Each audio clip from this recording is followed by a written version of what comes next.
CIB made simple के इस channel में दोस्तों आज के इस वीडियो लेक्चर के माध्यम से हम लोग I N I F S दोस्तों Indian economy Indian financial services इसका जो हमारा जून का परीक्षा हुआ था दोस्तों। बेसिकली हमारा जो मई में इसका एग्ज़ाम हुआ था, मई 23 का जो एग्ज़ाम हुआ था दोस्तों, उसमें क्या क्वेश्चन पूछे गए थे आइए आज के इस वीडियो लेक्चर के माध्यम से हम लोग डिस्कस करते हैं। बेसिकली इसका पर्पज़ ये है कि आप देख पाएँ कि किस लेवल का पेपर एग्जाम में पूछा गया था, ताकि अपने प्रिपरेशन को उसके अकॉर्डिंगली आप ढाल पाएँ, अपने उसके अकॉर्डिंगली आप प्रिपरेशन कर पाएँ। और दोस्तों आप देख पाएँ कि कौन कौन सा सबसे इंपॉर्टेंट टॉपिक्स है, कौन कौन सा यूनिट सबसे ज़्यादा इंपॉर्टेंट है, ये आपको प्रीवियस ईयर क्वेश्चन देखने से ही पता चलेगा। तो बहुत ही इंपॉर्टेंट सेशन होने वाला है दोस्तों, एक एक बात को ध्यान से सुनिएगा। मैं एक क्वेश्चन से दोस्तों 4 क्वेश्चन आपको समझाऊंगा, क्या क्या क्वेश्चन फ्रेम हो सकता है, अगले बार में पूछने की संभावनाएं हैं वो मैं आपको बताऊंगा। और आप देख पाएंगे कि हाँ इस टॉपिक को जरूर पढ़ के जाना है, ताकि अगले जो एग्जाम होगा हमारा अक्टूबर में, उसमें हम सफलता प्राप्त कर सकें। चलिए शुरुआत करते हैं, लेट्स बिगिन। सो दोस्तों पहला क्वेश्चन है कि हमारा जो प्रधानमंत्री जीवन ज्योति बीमा योजना है यानी PMJJBY है, इसमें मैक्सिमम सम कितना एस्योर्ड है। आपके सामने 4 ऑप्शन दिया गया, 1 लाख, 2 लाख, 3 लाख और 5 लाख। दोस्तों सफा में आपको इसके बारे में जानकारी दे दूँ। बेसिकली ये government backed life insurance scheme है, और इसमें जो कवरेज मिलता है दोस्तों वो 2 लाख का कवरेज मिलता है। किस केस में कवरेज मिलता है? यदि मान लीजिए पॉलिसी होल्डर का डेथ हो जाए किसी भी कारण से, ठीक है, तो ये स्कीम दोस्तों अवेलेबल है। जैसे अगले एक और कुछ बातें और जान लीजिए। पहला पॉइंट है कि ये स्कीम अवेलेबल है 18 to 50 ईयर्स ओल्ड पीपल के लिए, यानी जिनका उम्र 18 से लेकर 50 साल के बीच में है, उनके लिए ये पार्टिकुलर स्कीम अवेलेबल है। और उसके अलावा दोस्तों एक और पॉइंट को आपको ध्यान देना है इसमें कि जो एनुअल प्रीमियम है वो है ₹330। जो एनुअल प्रीमियम है इस पार्टिकुलर स्कीम का वो कितना है दोस्तों? ₹330 एनुअल प्रीमियम है इसका, ये आपको ध्यान रखना है।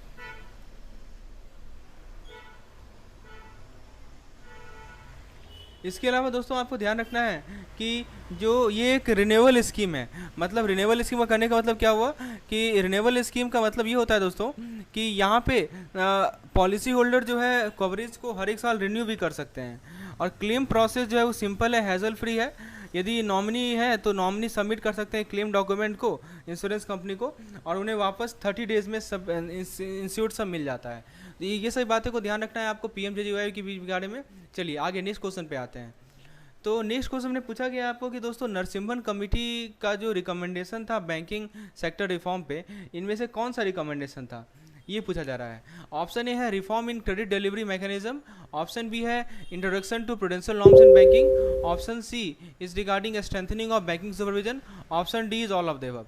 So friends, tell me which of the following are the recommendation of Narasimhan committee on banking sector reform। आइए एक एक ऑप्शन को समझते हैं। दोस्तों सबसे पहले बताया जा रहा है कि जो कमेटी है इसने रिकमेंड किया कि बैंक जो है ट्रेडिशनल सिस्टम ऑफ लेंडिंग, देखिए पहले हमारे पास क्या था, पहले हमारे पास ट्रेडिशनल सिस्टम था, ठीक है। So earlier we have traditional system of lending. तो बेसिकली कमेटी ने रिकमेंड किया कि बैंक जो है ट्रेडिशनल सिस्टम ऑफ लेंडिंग से दूर हटकर प्रायोरिटी सेक्टर पे फोकस करे, प्रायोरिटी सेक्टर पे फोकस करें। और दोस्तों फोकस करें कि हम प्रोडक्टिव सेक्टर को लैंड करें। इसने ये भी रिकमेंड किया कि बैंक जो है ज़्यादा फ्लेक्सिबल लैंडिंग स्कीम लाए, टर्म्स एंड कंडीशन लाए। नेक्स्ट है introduction of prudential norms in banking. बताइए दोस्तों प्रूडेंशियल नॉर्म्स इन बैंकिंग का क्या मीनिंग होता है? This is very important to understand.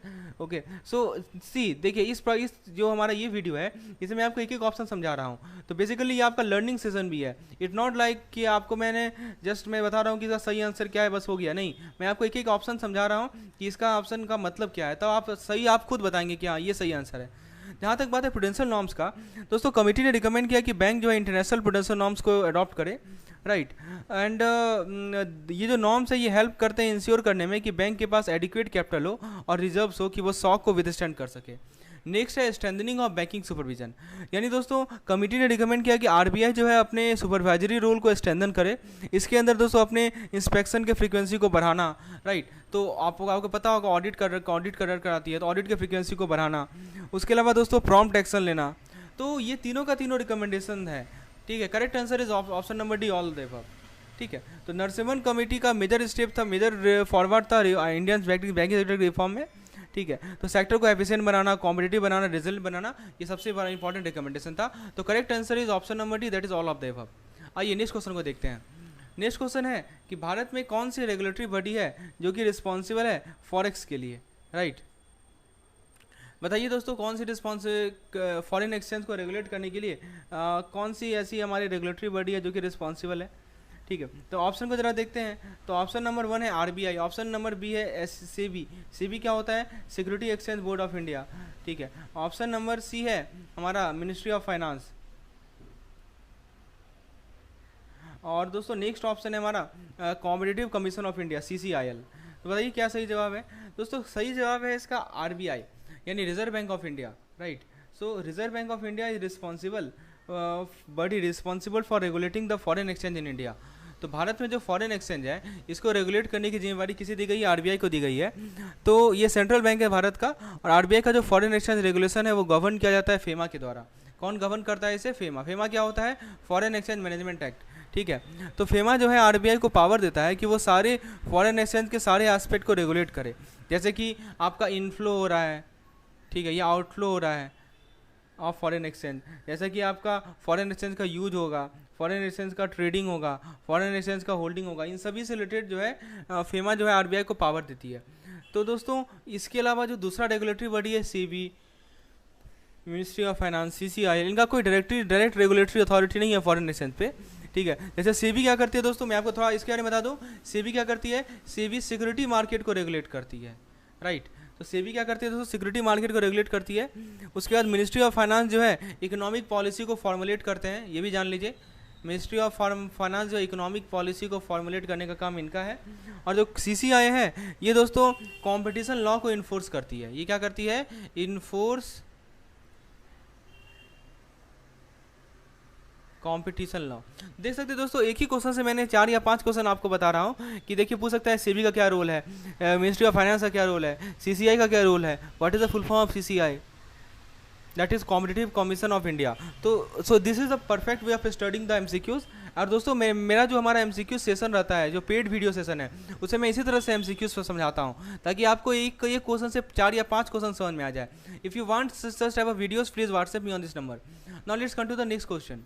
So friends, what is the next question we have? Next question में पूछा जा रहा है कि बैंक में फैक्टरिंग क्या होता है, राइट। फाइनेंस में फैक्टरिंग क्या होता है? आपके सामने 4 ऑप्शंस दिए गए हैं, ठीक है। एक बार ऑप्शन से हम गो थ्रू हो जाते हैं, फिर मैं आपको समझाता हूँ इसका सही जवाब क्या है। तो सवाल ये है कि आपका देखिए पहला ऑप्शन कर रहा है कि एक फाइनेंसिंग का मेथड है जहाँ पे कंपनी अपने अकाउंट रिसीवेबल को थर्ड पार्टी पे बेचती है डिस्काउंट पे। दूसरा ऑप्शन कर रहा है दोस्तों एक फाइनेंसिंग का मेथड है जहाँ पे कंपनी अपने अकाउंट पेबल को बेचती है थर्ड पार्टी को एट अ डिस्काउंट। तीसरा ऑप्शन है कि फाइनेंसिंग है जहाँ पे कंपनी जो है मनी बोरो करती है किसी बैंक से अपने इन्वेंट्री को कोलेटरल के रूप में लेके। और चौथा ऑप्शन है एक फाइनेंसिंग का मेथड है जहाँ पे कंपनी मनी बोरो करती है किसी बैंक से अपने अकाउंट रिसीवेबल को कोलेटरल के रूप में लेकर। चलिए, so these are the 4 option that we have for this particular slide. So now let's see the correct answer.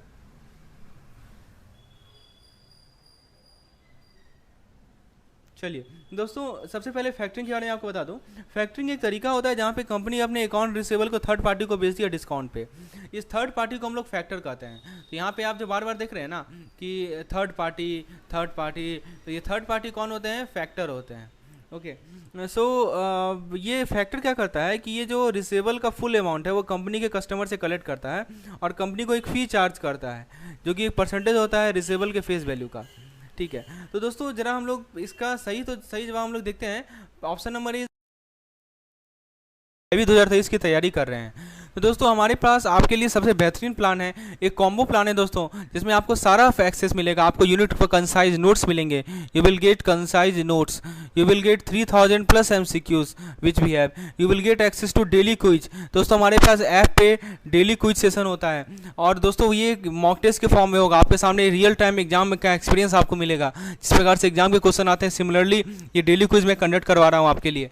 उसके अलावा दोस्तों आपको यूनिट वाइज मॉक टेस्ट मिलेगा, you will get unit wise mock test, okay, जो कि आपको weekend में conduct किया जाता है। इसके अलावा दोस्तों आपको वीडियोस मिलेगा of all each and every lesson, जिसमें थ्योरी का एक्सप्लेनेशन है, MCQs का एक्सप्लेनेशन है, MCQ का एक्सप्लेनेशन सेम तरीके से जैसे मैं आपको बता रहा हूँ। और ये सब एक मिनिमल फी है ₹2000, यानी 4 सब्जेक्ट का आपको ₹2000 में सारा कंटेंट मिलेगा। You will gate comprehensive plan.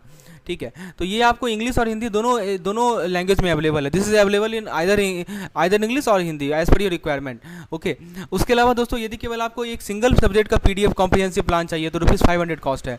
केवल थ्योरी PDF चाहिए दोस्तों तो ₹2 है। और यदि आपको मॉक टेस्ट चाहिए, यदि कंसोलिडेटेड मॉक टेस्ट चाहिए तो ₹700 है। यदि किसी एक सब्जेक्ट का मॉक टेस्ट चाहिए तो ₹200 है। दोस्तों बहुत सिंपल सा नॉमिनल फी रखा गया है और आपके एग्जाम प्रिपरेशन में बहुत ही हेल्पफुल होगा। आपको बस करना क्या है कि इस ऐप को इंस्टॉल कर लेना है। आप प्ले स्टोर पे जाएंगे, यानी तो डिस्क्रिप्शन सेक्शन में देखें। बेसिकली ये हमारा ऐप है JIVNCIV मेड सिंपल, ये लोगो है, इसको आप इंस्टॉल कर लें। और दोस्तों सारा का सारा कोर्स आपको मिल जाएगा। जो हमारा डेली फ्री क्विज है ये फ्रीली कंडक्ट होता है हमारे ऐप पे, तो कम से कम ऐप को आप फ्री पर्पज से इंस्टॉल करना चाह रहे हैं तो फ्री क्विज जरूर दीजिए। डेली आपको 4 क्विजेस मिलेंगे हर एक सब्जेक्ट के, और उसका पेज नंबर मैं पहले अनाउंस करता हूँ। So please do participate in this session for your examination benefit.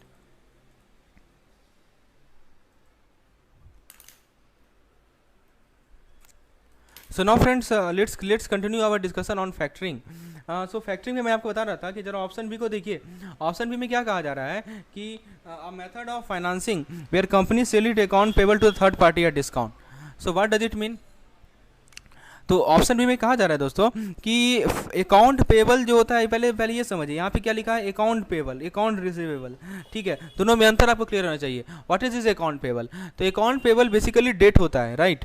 तो अकाउंट पेबल डेट होता है जो कि कंपनी अपने सप्लायर को ऑ करती है, उधार है, कंपनी ऑ टू सप्लायर।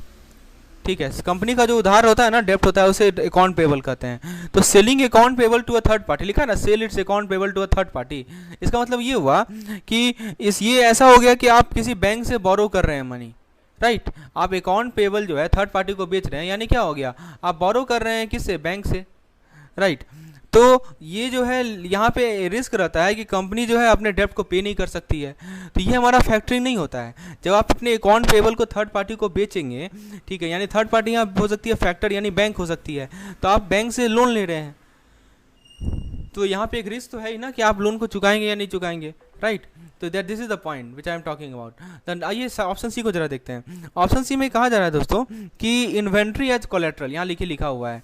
तो बेसिकली इसे इन्वेंट्री फाइनेंसिंग कहा जाता है। ये एक तरह का एसेट बेस्ड लैंडिंग होता है, जहाँ पे बैंक जो है पैसा लेंड करती है कंपनी के एसेट के लिए। तो इन्वेंट्री फाइनेंसिंग अच्छा ऑप्शन है बिजनेस जिसके पास हाई वॉल्यूम ऑफ इन्वेंट्री है और उनको शॉर्ट टर्म फाइनेंसिंग चाहिए। ठीक है, तो इन्वेंट्री को कोलेटरल लेके वो उनके फाइनेंसिंग मिलता है, इसे इन्वेंट्री फाइनेंसिंग कहते हैं। तो ऑप्शन सी भी नहीं होगा। ऑप्शन डी को जरा देखते हैं। ऑप्शन डी में दोस्तों यहाँ पे देखिए क्या लिखा है कि अकाउंट रिसीवेबल फाइनेंसिंग, इसे क्या कहा जाता है, this is called account receivable financing. तो ये दूसरा तरह का एसेट बेस्ड लैंडिंग है, लेकिन इस डिजाइन होता है बिजनेसेस के लिए जिसके पास high volume of account receivable है। So this is also not correct answer. Correct answer is option number A. ठीक है, चलिए आगे देखते हैं, नेक्स्ट क्वेश्चन को देखते हैं। So the next question is regarding MSME enterprise classification. तो बेसिकली क्वेश्चन में ये पूछा जा रहा है कि आपका जो प्लांट और मशीनरी में इन्वेस्टमेंट होता है, ठीक है, तो जो प्लांट और मशीनरी में इन्वेस्टमेंट होता है दोस्तों, उसका अपर लिमिट कितना है मीडियम इंटरप्राइज के लिए। तो this is the question that have been asked, that what is the upper limit for plant and machinery investment, please tell upper limit क्या है। दोस्तों ये जो लेटेस्ट MSME का ऑप्शन देख सकते हैं आप, 10 लाख है, 20 करोड़ है, 50 करोड़ है और लास्ट में दोस्तों 100 करोड़ है। तो बताइए क्या सही जवाब होगा इसका।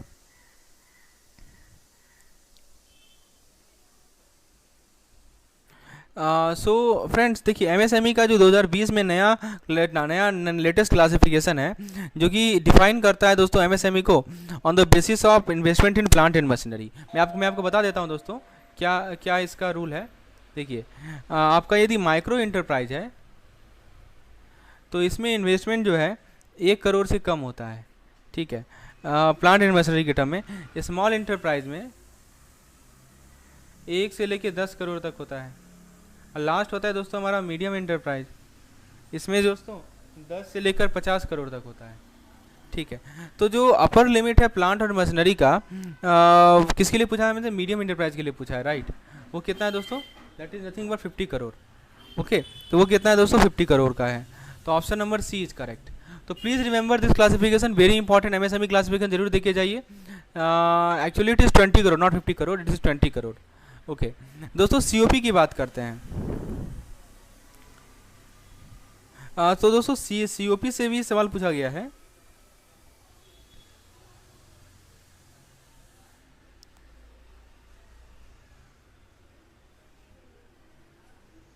सो फ्रेंड्स, आपको मैं एक बार लेटेस्ट लिमिट एमएसएमई का बता देता हूँ।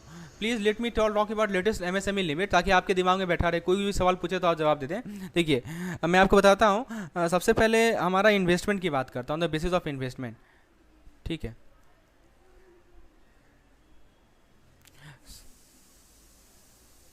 सो माइक्रो यहाँ पे मैं बताता हूँ। ठीक है, इन्वेस्टमेंट के बेसिस पे ये माइक्रो है, ये स्मॉल है और ये मीडियम है। ठीक है, तो माइक्रो जो है हमारा इन्वेस्टमेंट के बेसिस पे 1 करोड़ से कम को माइक्रो कहते हैं। ठीक है, 1 करोड़ से लेकर 10 करोड़ तक रहेगा तो स्मॉल होगा, और 10 करोड़ से लेकर 50 करोड़ होगा तो वो हमारा मीडियम होगा। ठीक है, तो ये हमारा on the basis of investment है। और यदि हम बात करें टर्नओवर की, तो टर्नओवर के बेसिस पे जो क्लासिफिकेशन है, माइक्रो, स्मॉल और मीडियम। तो टर्नओवर में दोस्तों क्या लिमिट है, 5 करोड़ से कम जो होता है माइक्रो होता है, 50 करोड़ तक का जो होता है वो स्मॉल होता है, और दोस्तों हमारा 250 करोड़ तक का जो है वो हमारा मीडियम होता है। तो देखिए, ये हमारा है इन्वेस्टमेंट के बेसिस पे, और ये वाला जो है हमारा टर्नओवर के बेसिस पे है।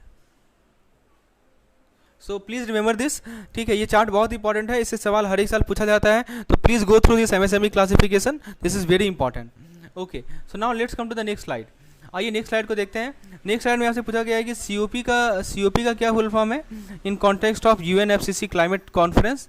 ठीक है, तो दोस्तों मैं आपको सीओपी के बारे में थोड़ा जानकारी दे देता हूँ, और ये इसका क्या फुल फॉर्म है ये तो हम जानते ही, देखते हैं।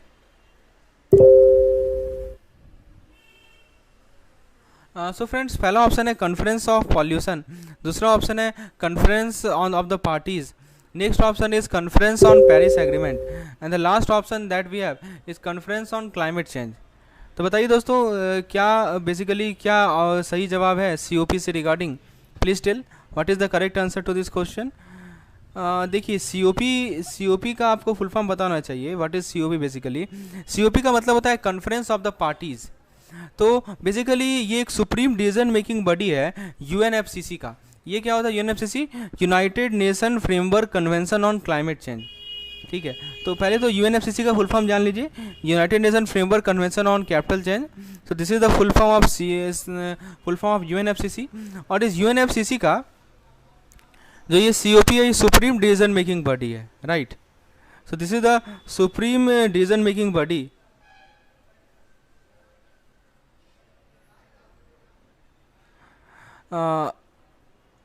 सो फ्रेंड, द पहला सीओपी हुआ था बर्लिन में हुआ था। कब हुआ था? 1995 में हुआ था। ठीक है, जैसे यूएनएफसीसी सामने आया था उसके जस्ट बाद दोस्तों ये हमारा कॉन्फ्रेंस हुआ था बर्लिन में 1995 में। और फिर दोस्तों उसके बाद 26 टू सीओपी हुआ है, और जो लेटेस्ट सीओपी हुआ है दोस्तों वो हमारा 2022 का है, ये इजिप्ट का 2022 का इजिप्ट का लेटेस्ट हमारा सीओपी है।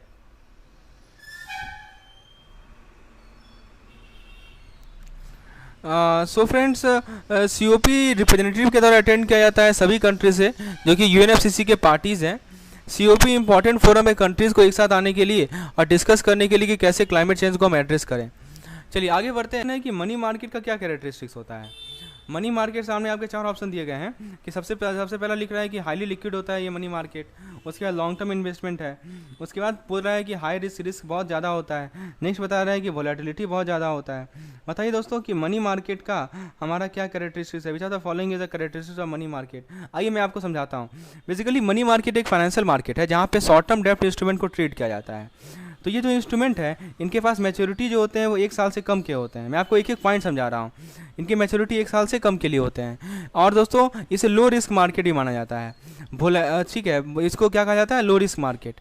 तो मनी मार्केट एक इम्पॉर्टेंट पार्ट है हमारे शॉर्ट टर्म फंडिंग का बिजनेसेस के लिए और गवर्नमेंट के लिए। ठीक है, और दूसरा है, देखिए यहाँ पे लिखा है कि highly liquid long term investment. देखिए हाईली लिक्विड तो सही है, लॉन्ग टर्म इन्वेस्टमेंट जो है ये मनी मार्केट में ट्रेडेड नहीं होता है, और मनी मार्केट को जनरली लो रिस्क मार्केट माना जाता है, राइट।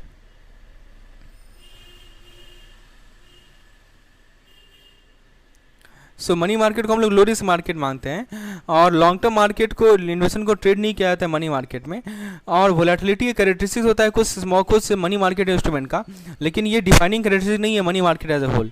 तो दोस्तों आपको मैं कुछ एग्जांपल बता देता हूँ मनी मार्केट इंस्ट्रूमेंट का, जैसे ट्रेजरी बिल हो गया, कॉमर्शियल पेपर हो गया, ठीक है, फिर सर्टिफिकेट ऑफ डिपॉजिट, फिर आपका रिपर्चेज एग्रीमेंट, ये सब हमारे मनी मार्केट इंस्ट्रूमेंट हैं, ठीक है। तो लॉन्ग टर्म इन्वेस्टमेंट एक कैरेक्टरिस्टिक्स नहीं है, हाई रिस्क नहीं होगा। वोलेटिलिटी, जहाँ तक वोलेटिलिटी की बात करें तो वोलेटिलिटी तो होता है लेकिन उतना ज़्यादा नहीं होता है वोलेटिलिटी, ठीक है। लिक्विडिटी काफ़ी ज़्यादा हाई होता है। तो option number A is the most appropriate, ठीक है। कुछ मनी मार्केट इंस्ट्रूमेंट का कैरेक्टरिस्टिक होता है वोलेटिलिटी, सभी का नहीं होता है, राइट। तो ऑप्शन नंबर डी भी गलत है। तो correct answer is option number A, that is highly liquid. चलिए आगे बढ़ते हैं। नेक्स्ट है कि फ्लोटिंग फंड क्या होता है। तो next question is regarding the floating fund. दोस्तों ये जितने भी क्वेश्चन है आपके एग्जामिनेशन में पूछे गए थे, तो आइए जरा देखते हैं कि ऑप्शन को जरा देखते हैं फ्लोटिंग फंड के रिगार्डिंग क्या क्या ऑप्शंस हैं। पहला ऑप्शन है कि एक तरह का म्यूचुअल फंड होता है, दूसरा ऑप्शन है कि एक तरह का फिक्स डिपॉजिट होता है, तीसरा ऑप्शन है कि एक इंश्योरेंस पॉलिसी है, और लास्ट ऑप्शन है कि एक तरह का लोन है। बताइए फ्लोटिंग फंड क्या होता है, प्लीज टेल। फ्रेंड्स देखिए, फ्लोटिंग फंड बेसिकली क्या है, एक तरह का म्यूचुअल फंड है जो कि बॉन्ड में इन्वेस्ट करते हैं या दूसरे डेब्ट इंस्ट्रूमेंट में इन्वेस्ट करते हैं, ठीक है। So basically this is a type of mutual fund, okay. So this is a type of mutual fund, कहाँ इन्वेस्ट करते हैं, बॉन्ड में इन्वेस्ट करते हैं, ठीक है, और दूसरे डेब्ट इंस्ट्रूमेंट में इन्वेस्ट करते हैं जिसके पास दोस्तों फ्लोटिंग इंटरेस्ट होता है। इसका मतलब कि जो फंड के इन्वेस्टमेंट में जो इंटरेस्ट रेट होता है वो ओवर द टाइम चेंज होगा। तो दोस्तों कुछ और की फीचर देख लेते हैं। तो ये बॉन्ड में इन्वेस्ट करते हैं, दूसरा डेब्ट इंस्ट्रूमेंट में इन्वेस्ट करते हैं फ्लोटिंग इंटरेस्ट रेट से। जो इंटरेस्ट रेट है वो फ्लोटिंग है। फ्लोटिंग का मतलब होता है कि इंटरेस्ट रेट जो है वो चेंज होगा over the time, interest rate changes over the time.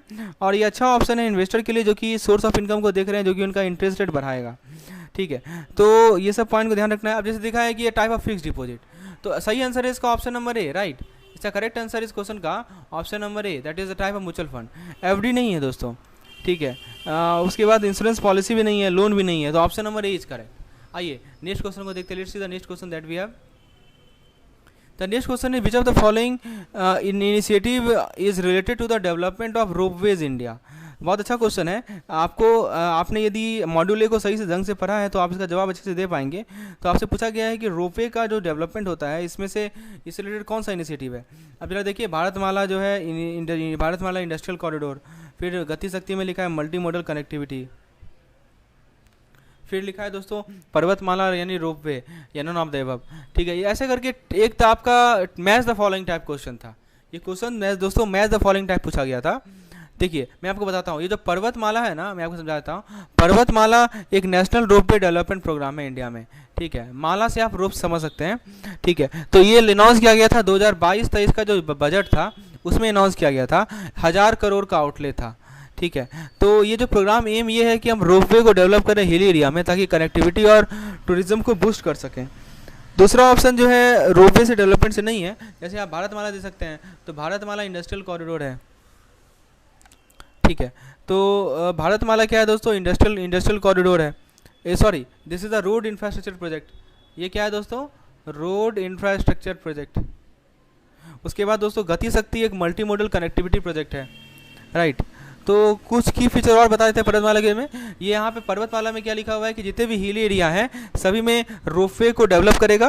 Ropeway से यूज़ किया जाएगा पैसेंजर और कार्गो ट्रांसपोर्टेशन के लिए। प्रोग्राम को इम्प्लीमेंट किया जाएगा मिनिस्ट्री ऑफ टूरिज्म के द्वारा स्टेट गवर्नमेंट के साथ कोलैबोरेशन में। और जो टोटल कॉस्ट है इस प्रोग्राम का वो है 1000 करोड़। तो ये है हमारा पर्वतमाला से रिलेटेड जो हमारा पॉइंट्स है उसको मैंने आपको बताया। चलिए आगे बढ़ते हैं, let's see the next question. तो नेक्स्ट क्वेश्चन पूछा गया था इनमें से कौन सा ऑफर मर्चेंट बैंकिंग ऑफर नहीं करते, which are the following offer is not offered by merchant bank. बताइए मर्चेंट बैंक के द्वारा कौन सा ये सर्विस नहीं ऑफर किया जाता है। तो ऑप्शन को जरा देखते हैं, अंडर राइटिंग सर्विस। दोस्तों अंडर राइटिंग सर्विस क्या होता है, what is the under writing service. तो अंडर राइटिंग सर्विस बेसिकली ऐसा सर्विस होता है जिसके अंदर आप सिक्योरिटी के सेल को गारंटी करते हैं, ठीक है। सेल का सिक्योरिटी क्या होता है, गारंटी होता है, ठीक है। जैसे कि बॉन्ड हो गया या स्टॉक हो गया। तो मर्चेंट बैंकिंग आपको, मर्चेंट बैंक जो होते हैं वो अंडर राइटिंग सर्विस प्रोवाइड करते हैं कॉर्पोरेशन को जो कि नए सिक्योरिटी को इशू कर रहे हैं, नेक्स्ट है हमारा पोर्टफोलियो मैनेजमेंट। तो बेसिकली एक प्रोसेस है कि आप ग्रुप ऑफ इन्वेस्टमेंट को मैनेज करें, जैसा कि नाम ही है, पोर्टफोलियो का मतलब ही होता है ग्रुप ऑफ इन्वेस्टमेंट। तो आपके पास एक ग्रुप ऑफ इन्वेस्टमेंट है, उसको मैनेज करने को हम लोग पोर्टफोलियो ऑफ इन्वेस्टमेंट करते हैं, जैसे स्टॉक, बॉन्ड, कैश। नेक्स्ट है merger and acquisition advice.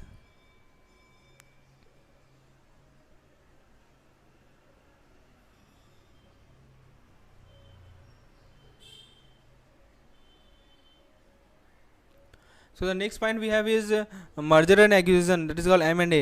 So basically this is the process of advising companies of merger and acquisition, and merchant bank often offer merger and acquisition advice to corporation that are looking to expand their business or divest non-core asset. Okay, so option number D is correct. तो कौन सा offer ना किया जाता है ये पूछा जा रहा है। तो मर्चेंट बैंकर ये ऑफर करती है। फिर जहाँ तक बात है deposit and loan to individual company, ये नहीं करती है, राइट, ये गलत है। मर्चेंट बैंकर दोस्तों रिटेल बैंकिंग एक्टिविटीज में इन्वॉल्व नहीं होती, ये हमारा रिटेल बैंकिंग का एक्टिविटीज है, right. So merchant banker are not involve in this retail banking activity, please remember. So option number C is correct. बाकी underwriting service merchant banking करेगी, portfolio management करेगी, merger and acquisition advice देगी। सो these are done by merchant banker but not deposit and loan to individual. आइए next question देखते हैं। Next question में पूछा जा रहा है कि जो आयुष्मान भारत प्रोजेक्ट है तो गवर्नमेंट ने कितना एलोकेट किया है। दोस्तों जो हेल्थ सेंटर है वो इक्विप्ड होगी बेटर, ऑप्शन को जरा देखिए, देखिए टीयर 2 टू टीयर 6 सिटी में पूछा जा रहा है। 5 लाख, 10 लाख, 15 लाख, 20 लाख, तो इस प्रकार का सवाल पूछा गया था। So friends, if you want to download the PDF of this particular video, यदि आपको दोस्तों इस पार्टिकुलर वीडियो का पीडीएफ चाहिए तो हमारे टेलीग्राम चैनल को ज्वाइन कर लीजिए। टेलीग्राम चैनल का लिंक आपको डिस्क्रिप्शन में मिला है, यानी तो दोस्तों हमारा ऐप को इंस्टॉल कर लीजिए। ऐप का जो हमारा फ्री मटेरियल सेक्शन है वहाँ पे पीडीएफ अवेलेबल है, ठीक है। आपको यदि इस तरह का क्वेश्चन का पीडीएफ चाहिए दोस्तों, रिकलेक्टेड क्वेश्चन का, तो हमारे ऐप का फ्री सेक्शन में चले जाइए, वहाँ पे आपको पीडीएफ मिल जाएगा, उसे डाउनलोड कर लीजिए और फिर आप उसे स्टडी कर सकते हैं, अपने रिकॉर्ड में रख सकते हैं। तो सवाल ये है कि दोस्तों आयुष्मान भारत प्रोजेक्ट के अंदर कितना अमाउंट एलोकेट किया गया है हेल्थ सेंटर के कंस्ट्रक्शन में टीयर 2 टू टीयर 6 सिटी में। दोस्तों आयुष्मान भारत प्रोजेक्ट में तो गवर्नमेंट ने 20 लाख एलोकेट किया है। तो ये जो हेल्थ सेंटर है वो इक्विप्ड होंगे बेसिक मेडिकल फैसिलिटीज, जैसे डॉक्टर, क्लिनिक, लेबोरेटरी, फार्मेसी, इनके पास फैसिलिटी होगा कि वो मैटरनल और चाइल्ड हेल्थ केयर प्रोवाइड कर सकें। और देखिए सबसे पहला लिखा है 5 लाख, तो दोस्तों 5 लाख हेल्थ सेंटर, देखिए 5 लाख भी एलोकेट किया गया है, लेकिन ये एलोकेट किया गया है construction of health centre, construction of health centre in rural area. कहाँ पे? रूरल एरिया में 10 लाख एलोकेट किया गया है सब health centre in rural area, सब हेल्थ सेक्टर रूरल एरिया में यदि सब हेल्थ सेक्टर बनाना है तो 10 लाख एलोकेट किया गया है, ठीक है। तो सही जवाब है दोस्तों इसका 20 लाख, ठीक है। तो बेसिकली 20 लाख अमाउंट को एलोकेट किया गया है हेल्थ सेंटर यदि बनाना है टीयर 2 टू टीयर 6 सिटीज में। So friends, now let's come to the next question that we have. Okay, OSOWOG, ये सवाल है दोस्तों, आपसे सवाल पूछा जा रहा है कि OSOWOG का फुल फॉर्म क्या है, ठीक है। आइए देखते हैं क्वेश्चन को, कि आपसे पूछा जा रहा है कि OS वन सन, ठीक है। देखिए सवाल ये था OSOWOG, तो इसको फुल फॉर्म होता है one sun one world one grid. तो सोलर एनर्जी के कॉन्टेक्स्ट में बताइए। तो ऑप्शन ये है कि एक सिस्टम होता है interconnecting power grids that share solar energy across the globe, a single solar panel that can provide energy to the entire world, a project to launch a satellite that will capture solar energy and distribute to the world, a policy to limit the use of solar energy to only one country और region. दोस्तों देखिए ये जो OSOWOG यानी एक concept है जो कि प्रपोज करता है ग्लोबल एनर्जी ग्रिड क्रिएट करना, ग्लोबल एनर्जी ग्रिड। सो ग्लोबल एनर्जी ग्रिड को क्रिएट करेगा जो कि इंटरकनेक्ट करेगा सारे पावर ग्रिड को across the world. So this global energy grid will interconnect all power grid, world में जितने पावर ग्रिड है सबको कनेक्ट करेगा, एंड जिससे क्या होगा कि सोलर एनर्जी का जो शेयरिंग है वो एफिशिएंट हो पाएगा across different country and reason.